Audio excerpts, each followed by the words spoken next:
আলহামদুলিল্লাহ। মাননীয় স্পিকার, আপনি ইতিমধ্যে কালামে হাকিমের একটি আয়াত এবং রসুল করিম সাল্লাল্লাহু আলাইহি সাল্লামের সবচেয়ে ঘনিষ্ঠজন প্রথম খলিফা আবু বকর সিদ্দিক রাদিয়াল্লাহু তাআলা আনহুর শাসনামলের একটা অভিব্যক্তি এই মহান সংসদে আপনি তুলে ধরেছেন। এই জন্য আপনাকে মোবারকবাদ। আপনি ডেপুটি স্পিকার নির্বাচিত হয়, আমরা সেদিন এক দফা আপনাকে অভিনন্দন জানিয়েছি, আজকে আবার আনুষ্ঠানিকভাবে অভিনন্দন জ্ঞাপন করছি।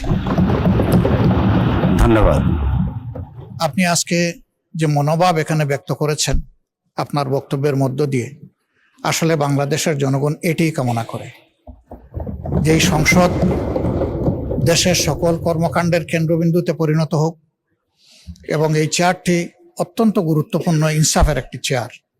এই চেয়ারের জায়গা থেকে আপনি ইনসাফের যে বার্তা দিয়েছেন, যে আপনি নিরপেক্ষভাবেই সব কিছুকে বিবেচনায় নেবেন এবং যার যেটা পাওনা তাকে সেভাবেই দেবেন।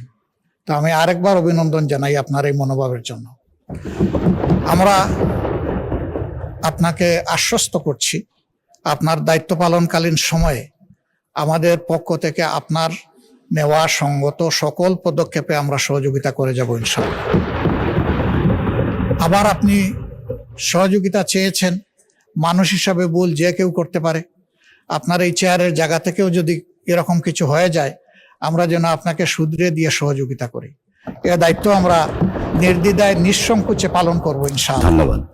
আমরা আশা করছি যদি এই সংসদকে ইনসাফের ভিত্তিতে পরিচালনা করা যায়, তাহলে দেশেও ইনসাফ কায়েম করা সম্ভব হবে। আমরা এই প্রত্যাশা নিয়ে আপনার সুস্বাস্থ্য এবং নেক হায়াত কামনা করে আপনাকে আবার অভিনন্দন জানিয়ে আমার বক্তব্য শেষ করছি। আল্লাহ হাফিজ। আসসালামু আলাইকুম।